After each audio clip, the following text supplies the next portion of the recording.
patriarchs. I often have to make a case to explain how masculinity has deeply shaped Western religion.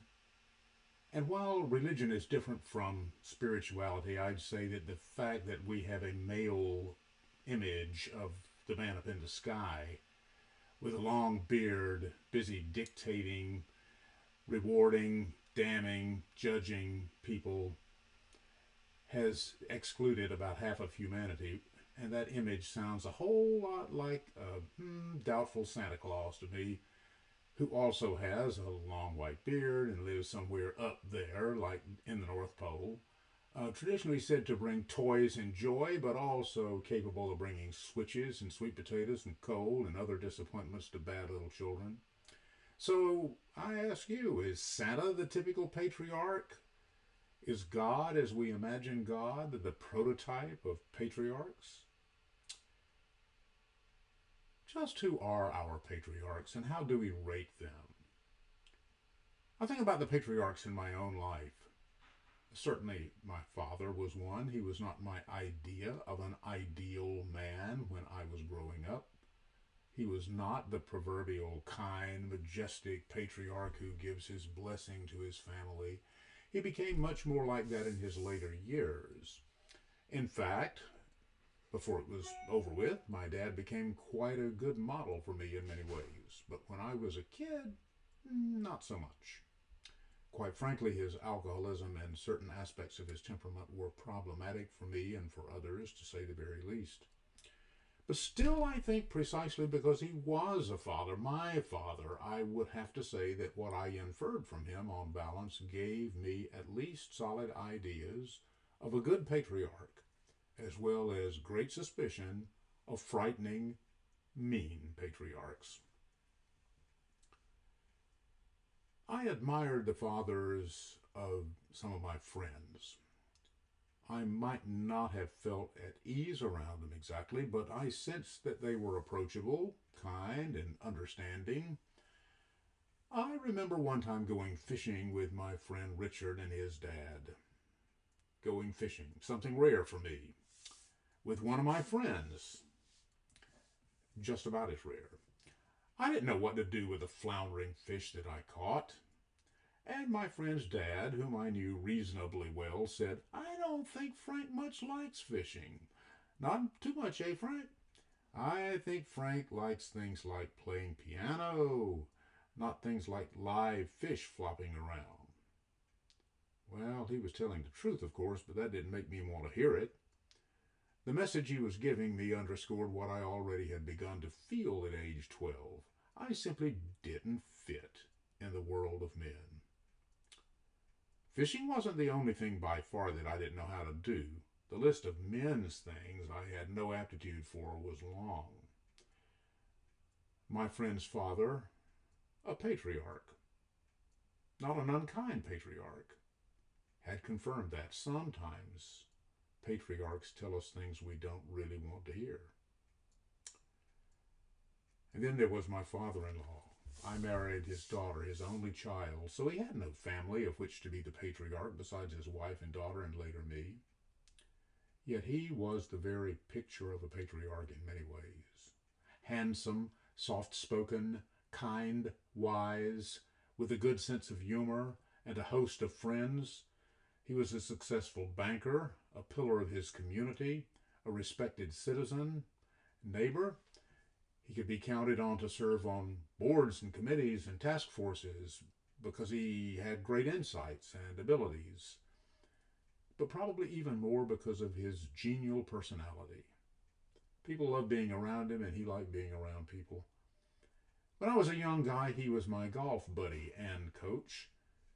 He wasn't a scratch golfer. He shot in the 80s and 90s, but he had a consistent swing. Some of my fondest memories are of times he and I shared, as one time when we were out on a new and very rugged golf course, he stepped on a hill of fire ants that wasted no time in stinging the hell out of him. He cursed a blue streak, uncharacteristically, and immediately pulled down his pants, grabbing the insecticide. I stifled a laugh, not all that well. I wasn't great at stifling laughs and not good at golf either, but he was very good at keeping me going, encouraging me patiently. He and I rarely talked about deep things like struggles we were having or challenges we were facing, but I learned a great deal about how to handle myself as an adult male simply by observing him. I had no doubt that he loved me and held me in high esteem, so the admiration flowed in both directions. When he died at the young age of 76, the thing I most remember about people saying was, "What a great, elegant gentleman he was." That nailed it. The bishop who ordained me. Now, there was a patriarch of the first rank. William Marmion was the bishop of southwestern Virginia, a small diocese, largely rural, the leadership of which Bishop Marmion assumed in 1954, the very year of the Supreme Court's Brown versus Board of Education decision declaring racial segregation unconstitutional. Bishop Marmion went to work. He was courageous. He took a strong, firm stand in favor of racial equality. 1954. That led to the closing of a diocesan camp and conference center because he vowed that it would be integrated or it would not operate at all. His idea of equalizing the church was to integrate as many parishes as he could. Well, that was a great, noble program. And the bishop didn't realize that the result was going to be that nearly complete disappearance in many places of black Episcopalians because they had little opportunity to exercise leadership in the context of entrenched white power structures. So sometimes patriarchs have our good and the good of society in mind, but their plans aren't necessarily guaranteed to work out. And so I've given you some rather detailed examples of patriarchs in my experience, which at best only serve to encourage you to think about the patriarchs in yours. When we or somebody else talks about patriarchy, we really aren't talking only about males modeling exclusively male features. We really are talking about pervasive power dynamics. Wielding power is not the only way patriarchs behave. In fact, I'd argue that it's not the norm of constructive male leadership. It's rather the shadow side of the mature masculine. Patriarchal behavior is not mature in any way except when measured in sheer centuries of historical domination. Model patriarchs lift people up. They don't put them down. Patriarchs who haven't been patriarchal in the negative sense have invariably been strong, courageous, exemplary men of character, men with a moral foundation. If we assess patriarchs by the measure of how well they exemplify the mature masculine, it's apparent that patriarchs are good rulers, leading but not abusing people. Patriarchs are warriors, not reckless, undisciplined fighters. They are unafraid to do battle with people and forces that endanger the communities they lead or the families and individuals who count on them. They are trustworthy. In a few months, I'm going to be teaching a course called Masculine Spirituality Without Patriarchy. Can there be such a thing, masculine spirituality without patriarchy? I believe not only can there be, but there must be. In short, that spirituality that's built on practicing those virtues that mature men exhibit and exemplify: fortitude, justice, empathy, prudence, self-control. The best leaders of humanity throughout the ages have been both men and women who exemplify those things.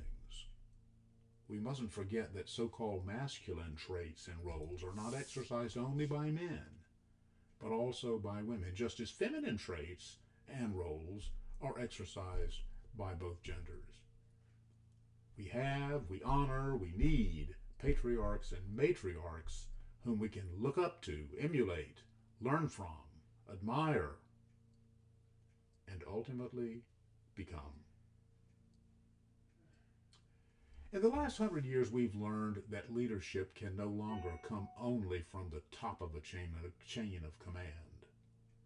Leadership is most successful when it is shared, most effective when it is diffused throughout organizations, owned by all in those organizations. But one thing hasn't changed: the truth that the body will always follow where the head leads.